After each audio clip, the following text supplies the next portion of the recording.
Welcome to the Mental Performance Playbook, brought to you by The Athlete's Health. My name is Gabe Rummel, founder of TAH, The Athlete's Health, where we are producing, making top athlete habits for our TAH Titans, our athletes. Now, if you are new here, this is our Mental Performance Playbook, where we break down elite mental strategies and deliver them in actionable exercises for our athletes or their supporters to then apply immediately. We are back home. We are on a speaking, teaching workshop tour in the Iowa area. Tomorrow, Monday, today, Monday, when this is released, will be our last tour, and then we're heading back to Utah to keep the business growing. With that said, this is at the Rent's house. Found a spot, post up, make this episode, got the computer down here, and we're making the most of it. I just came back from a trip to Colorado, and during that trip, I found out or had an experience that relates to this week's session, this week's topic. And I say session because this has been a topic that has came up in many of our either team or individual training sessions, which is why I wanted to share it on this episode. And then I might hop in the sauna afterwards. But with that said, this topic of today is going to be on reaching up, stretching farther, pushing the limits, the boundaries. And after listening, watching this, if you like this episode, please, please, please share it with someone who you think should listen, who should apply these mental exercises and use them immediately. And then just give it a follow, subscribe, 5-star while you're at it. But with that said, reaching up, stretching farther. The reason this came about, besides just our recent sessions with teams and individuals, is because while we were driving up into the deep mountains of Colorado, talking Keystone, Breckenridge, you name it, my cousin was driving his truck and we had to take the back roads. We were winding back and forth because there was a wreck on the main highway in the mountains. And while we were doing this, I was in a separate car. I get a call from my cousin. Hey, Gabe, we had to pull over into this town, into this parking lot because our car wasn't stopping. The brakes aren't working. We're pulling over. I said, wow, all right. What's the game plan? What are we going to do? How are we going to make this work? And the reason this applies to reaching up, reaching out is because of our third point that we are going to get to. But before we get to that, we have to go over two other pieces. And then at the very end, I'll say how the story ended up.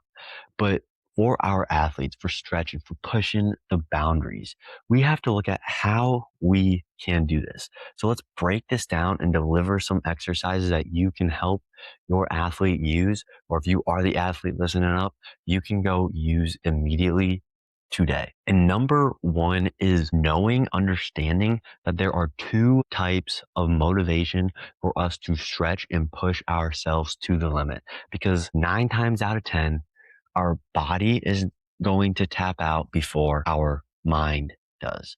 Or rather, vice versa. That's how it should be, but our mind usually taps out before our body. We can keep going.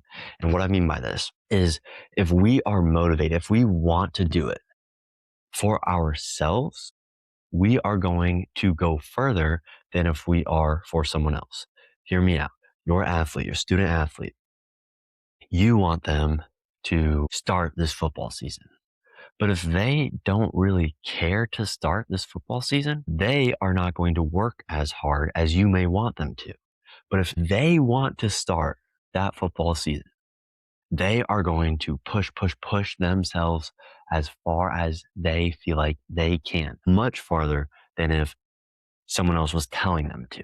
Now, obviously, there are variables that make this specific to circumstances, but in the general scheme of all this is when our student athletes are motivated themselves to want to make something happen, then they are more likely to do it. So where this comes back to us is, okay, how can we help them? How can we come up with some common language, discussions, plans to have them fully have that buy-in and want to do it.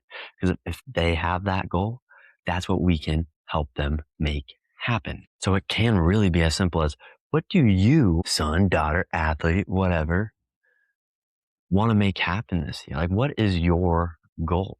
Now, there's no assumptions.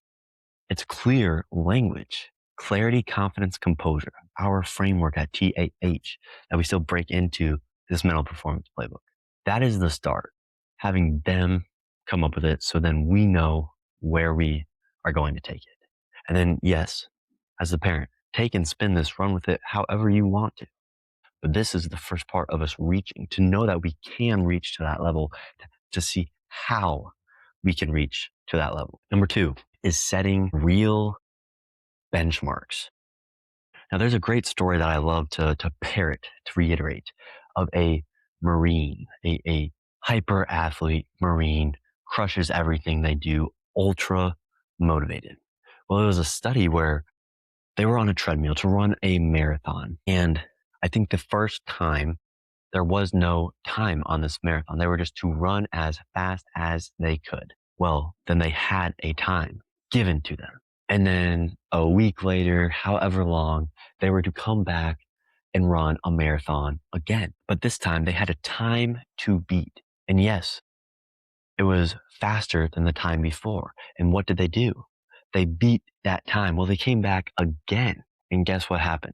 They moved the time up and a faster completion time than what they actually did, to see, okay, can this guy run faster than what they thought, what he deemed possible from previous times? And surely enough, he did, because of an external, a number to follow. Now, as I got into external there, I was jumping the gun a little bit, because we have 2 ways to set real benchmarks. Number 1, like if we look at the past piece, is to set a benchmark that is in comparison to other pieces, right? Other people. This is saying, okay, this is what they are doing. I want to beat that. That's one option.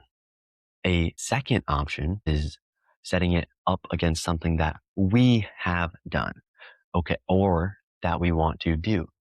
Okay, this is my time I want to beat because this is what I got last time, and I'm going to beat this time because it's mine. That's what I'm going to do. Catches, kills, whatever the case, the unit is, setting a unit, a variable up for what we want to complete against ourselves, but yet it is still being tracked. And that is our second point in this, our second piece to use to help us reach and stretch and push ourselves farther than we thought was physically possible, because we are setting specific numbers, outcomes to reach, whether that is, once again, more external, comparing to outside others, or internal, comparing to self. Now, if we tie it back to point 1, when we compare to self, most likely we will push further. But it also depends on the person. They might be more motivated to beat other people. So that athlete maybe wants to compare to other people to then surpass that competition. So if we want to implement this, we need to start with having some tracking progress that we can see, because progress that we cannot see, that we don't track, is progress that we cannot build on because we don't know where we are building or what we are building on.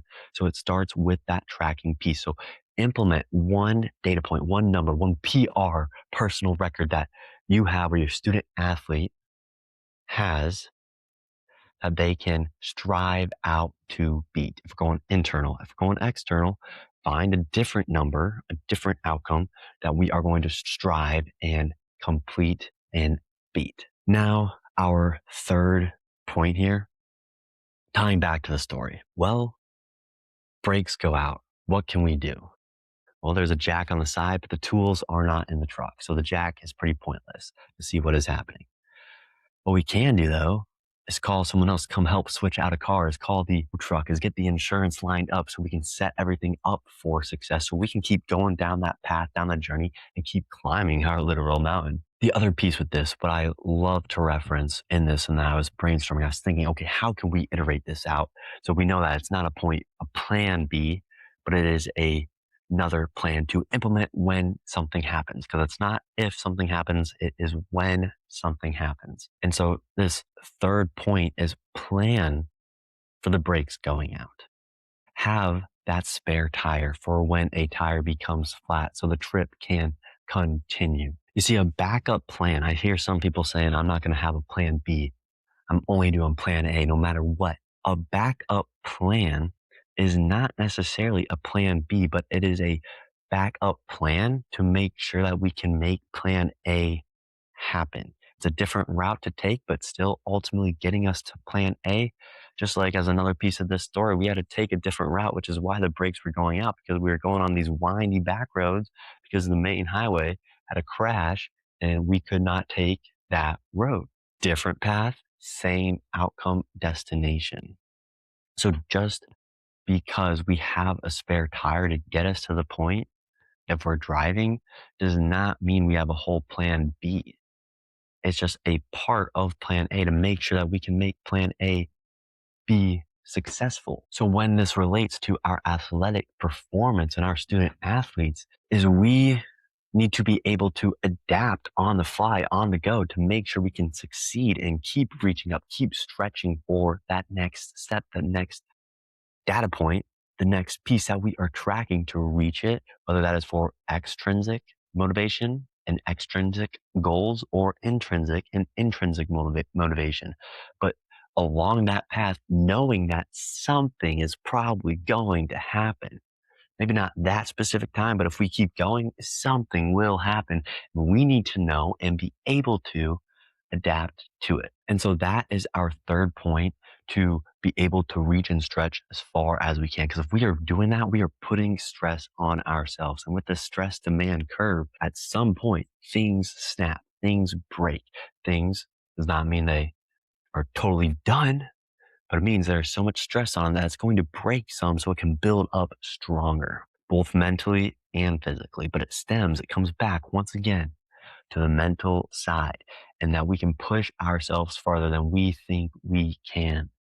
It is usually the mind that will quit before the body. We can push the body further than we think. And so if we wrap this up with these 3 points that we were using of the motivation of inside and outside motivation, of data points to reach for and succeed and hit, of comparing data points to outside pieces and comparing to our previous best, our PRs, to then knowing, okay, things are going to happen. What is our plan when these do? So we can make sure that we stay level headed at our performing temp and succeed when and where we need to. We can help our student athletes reach further than they and anyone else around them think. And I would actually double that down and say than anyone else around them thinks. Because oftentimes, which not always, but oftentimes, our student athlete is thinking further than their supporters.